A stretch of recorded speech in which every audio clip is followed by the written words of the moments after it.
दोस्तों आज मैं बात करने जा रहा हूं दुनिया के सबसे बड़े ऑनलाइन शॉपिंग साइट Amazon.com के फाउंडर जेफ बेजोस की, जो अभी हाल ही में माइक्रोसॉफ्ट के फाउंडर बिल गेट्स को पीछे छोड़कर दुनिया के सबसे अमीर व्यक्ति बन गए थे।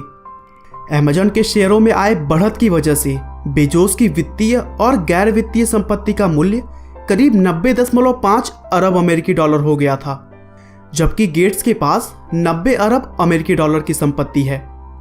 हालांकि बेजोस कुछ ही देर बाद फिसलकर फिर से दूसरे नंबर पर आ गए, क्योंकि Amazon के शेयरों द्वारा बनाई गई बढ़त फिर से कम हो गई थी।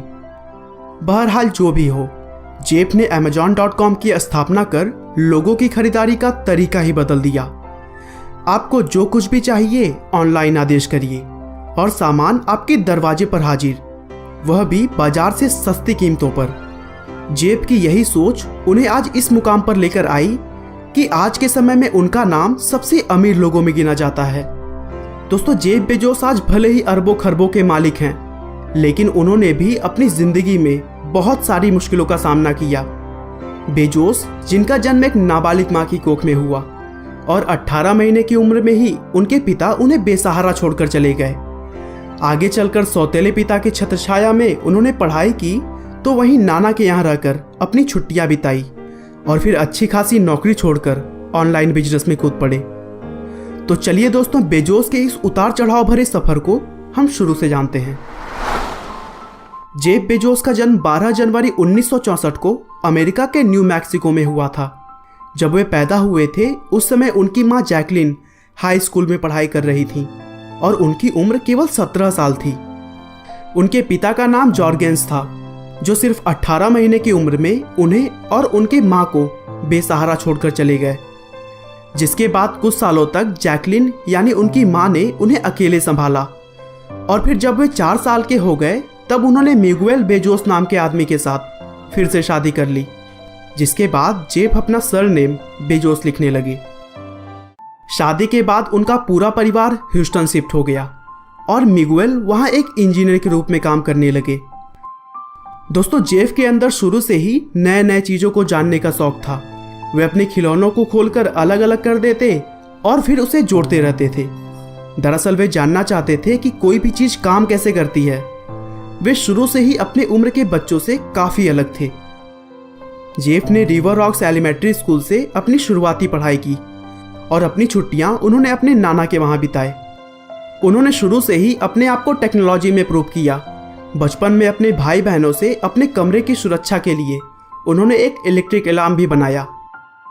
आगे चलकर उनका परिवार फ्लोरिडा के मियामी शहर शिफ्ट हो गया, जहां जेफ ने पॉल्मेटो हाई स्कूल से अपनी पढ़ाई शुरू की। पॉल्मेटो में पढ़ाई करते समय उन्होंने यूनिवर्सिटी ऑफ फ्लोरिडा के साइंस ट्रेनिंग प्रोग्राम में पार्टिसिपेट भी किया, जहां उन्हें 1982 में सिल्वर नाइट अवार्ड से नवाजा गया। दोस्तों, जेफ हमेशा एक इंटेलिजेंट स्टूडेंट्स में गिने जाते रहे हैं। स्कूल के दिनों से ही उनका ध्यान हमेशा किताबों में ही रहता था, लेकिन यह बात उनके माता पिता के लिए एक चिंता का कारण बन गई थी। इसीलिए उन्होंने जेफ को फुटबॉल सिखाना शुरू किया। आगे चलकर बेजोस ने प्रिंसटन यूनिवर्सिटी से इलेक्ट्रिकल इंजीनियरिंग और कंप्यूटर साइंस में बैचलर ऑफ साइंस की डिग्री ली। 1986 में ग्रेजुएट होने के बाद बेजोस ने कंप्यूटर साइंस के क्षेत्र में ही वॉल स्ट्रीट में काम किया। इसके बाद उन्होंने फेटल नाम की एक कंपनी में भी काम किया, लेकिन कई और कंपनियों में काम करने के बाद उन्होंने सोचा कि वे दूसरों का काम कब तक करेंगे।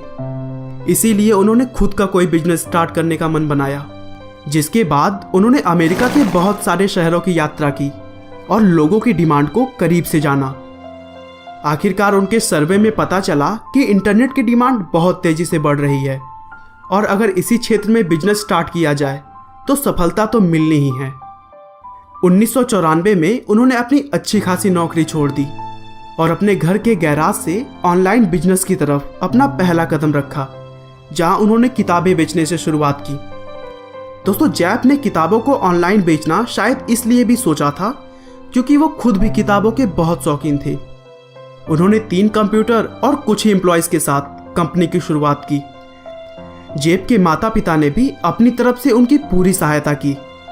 हालांकि उन्हें जेफ का बिजनेस मॉडल कुछ ज़्यादा समझ नहीं आ रहा था, क्योंकि उस समय तक वे इंटरनेट के बारे में नहीं जानते थे। लेकिन उन्हें जेफ पर पूरा भरोसा था। जेफ ने अपनी कंपनी का नाम सबसे पहले कैडबरा रखा और फिर आगे कुछ महीनों में उसे बदलकर relentless.com कर लिया।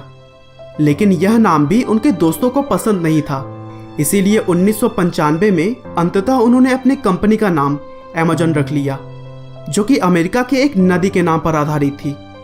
बिजनेस स्टार्ट करने के सिर्फ 2 महीनों में ही Amazon ने 45 से अधिक देशों में अपने बुक्स की सेलिंग कर दी और उनके हर हफ्ते की बिक्री करीब 20,000 अमेरिकन डॉलर हो गई। बस यहीं से जेफ और उनकी कंपनी Amazon ने कभी भी पीछे मुड़कर नहीं देखा और आगे चलकर Amazon पर अनगिनत सामानों का लिस्टिंग किया गया और फिर Amazon दुनिया की सबसे बड़ी ऑनलाइन शॉपिंग साइट बन गई। इसी बीच कंपनी के इतिहास में एक महत्वपूर्ण दिन नवंबर 2007 में आया, जब Amazon.com ने Amazon Kindle नाम से ई बुक रीडर बाजार में उतारा, जिससे किताबों को तुरंत डाउनलोड करके पढ़ा जा सकता था। इससे कंपनी को काफ़ी प्रॉफिट हुआ।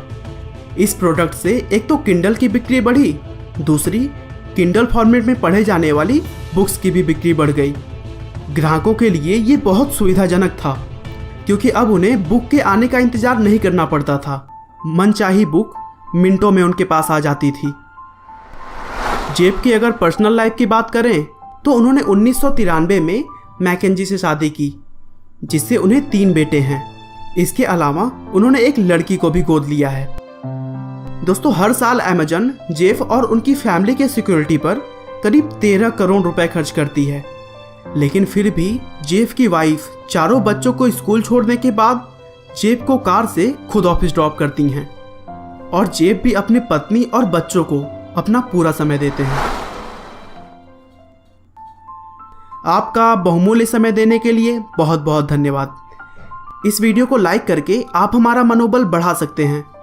दोस्तों, अगर आप हमारे वीडियोस को मिस नहीं करना चाहते तो कृपया चैनल को सब्सक्राइब कर लें। आपको यह कहानी कैसी लगी हमें कमेंट करके ज़रूर बताएं। धन्यवाद।